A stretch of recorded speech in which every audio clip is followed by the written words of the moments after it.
الحمد لله رب العالمين وصلى اللهم وسلم على نبينا محمد وصحبه أجمعين وعشركي سديد يلا باتنات كتاب كان حاد الأرواح إلى بلاد الأفراح للإمام ابن القيم رحمه الله.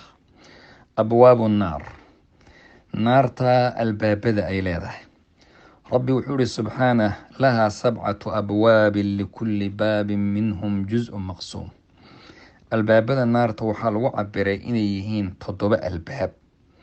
arrintaasna waxay ku tusinaysaa cadadka albaabada iyo abwaabta naartu albaabada laga galaayo inay yihiin 7.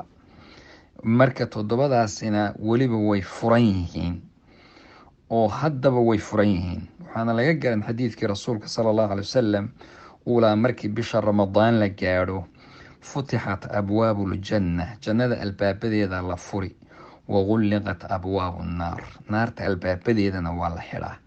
marka halka waxaa ka muuqanaysa ramadaan baa albaabada naarta la xidhaa, laakiin bilaha kale inay furan yihiin. rabbi wuxuu leeyahy wasiiqa aladiina kafaruu ilaa jahannama zumara xataa idaa jaa-uuha futixat abwaabuha. taas marka waxaa la yidhahdaa sida daahirka muuqata waa yowm alqiyaama, maalinta markaas wey yowm alqiyaamaha. markay yimaadaan oy galaanna waa lagu xidhayaa, kana soo bixi maayaan. calayhim naarun mu'sada ay mudbaqa, waa lagu daboolayaa. dadka ahlu naarkiihi cadaabkoodu isku darajo ma wada ah. ahlu naarku cadaabka way ku kala daran yihiin, waa qof walbiya dembigiisii. tafaawut iyo daraja waxaa u dhexeeya, waxyaabo badan baa u dhexeeya.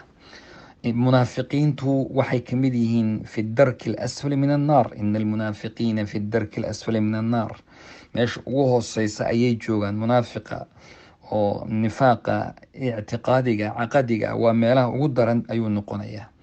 aljanna waxaa la yidhahdaa laha darajaat, jannadu darajooyin kor loo koray leedahay, ilan kor bay jirtaa jannadu. naartana laha darakaat, naartu laakiin hoos ayaa iyada loo aadaa. xadiid imaamu muslim soo saaray ayaa rasuulku wuxuu lahaa sala allahu calayhi wasalam, dadka waxaa ku jira qof ay naartu u qabanayso 2 garab ay u gaadhayso, qofna naartu waxay u qabanaysaa 2 low ama 2 jilib. dad waxaa jira naartu ay u qabanaysaa meeshan guntiga ama maaragtay marta laga xirto, oo maaragtay surwaalkii halka laga xidho halkaas ayay miskaha ayay u qabanaysaa. dadna naartu waxay usoo gaadhaysaaba dhuunta ayay usoo gaadhaysaa. haddaba waxyaabaha naarta lagu shido waquudka u ah iyo xaraarada iyo shidada ay leedahay, rabbi wuxuu uga waramay subxaanah markii lalahaa kufaarta iyo gaalada, inakum wamaa tacbuduuna min duuni illaahi xasabu jahannama antum laha waariduun. dadka ahlu kufriga iyo qashinkay caabudayeenba naarta ayay noqon doonaan waxyaabaha lagu shido. waxaa kamid oo kale waquuduha annaaru walxijaara, oon hore usoo marnay. dadka iyo dhagaxaantana waxyaabaha lagu shiday kamid tahay. wa ulaa'ika hum waquudu nnaar, waa kii rabbilah subxaana watacaala, iyagaa naarta dadka waxa lagu horin doono. haddaba maadada naarta lagu shidaay waa dadka, waa dhagaxaanta, waa maqaarka iyo lafaha dadka ayay noqonayaan.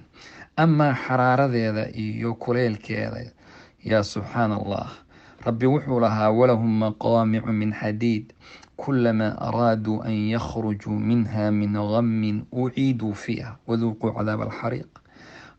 madaxa laga garaacayaa burisyo iyo waxay la odhan jiray garuuno iyo bur baa la garan baan malayne, ayaa madaxa looga garaacaya. marka alla markay isku dayaan xitaa inay baxaan, gadaal baa loogu celinayaa.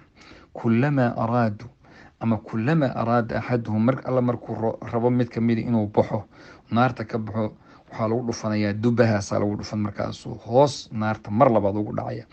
asheekh alfudayl ibnu ciyaad raximahullah baa wuxuu sifeeyey aayadan isagoo fasiraya, wuxuu lahaa dadku markay rabaan inay ka baxaan naarta ma ka bixi karaan. maxaa jira, lugahooda waa la xidhay, gacmahoodiina waa la xidhay. waxaa kor usoo qaadaya buuri ololka. markii ololka waad aragtay meel sida hadda fulkaanada iyo waxyaabahan kacaya sa u boodaya, ololkiibaa kor usoo tuuray, iyagoo xidhan ayuu kor usoo qaadaya. markay kor yimaadaan baa maqaamicda iyo dubooyinkaas ayaa garuunka madaxa looga dhufanaya, meeshibuu haddana mar labaad iyuu ku noqonayaa. subxaan allah. rasuulku maruu tilmaamayey naartaas walaalayaal kuleylkeeda iyo dhibkeeda oo hadda binu aadam loogu talagalay, ogaada naartan cid kale looguma talagelin.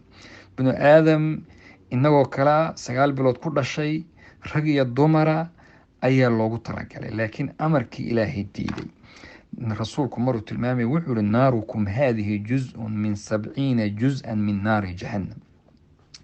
dabka aada shidataan, dabkan hadda aan shidano ama dhuxul iyo geeda ha laga shido sida dadka reer baadiyaha, ama maaragtay koronto iyo howlo kale ha laga shite dabkan aada aragteen oo hadda la shito waa 70 gabal oo la qaybiyey mid ka mid ah, ayuu rasuulku sal ly slam.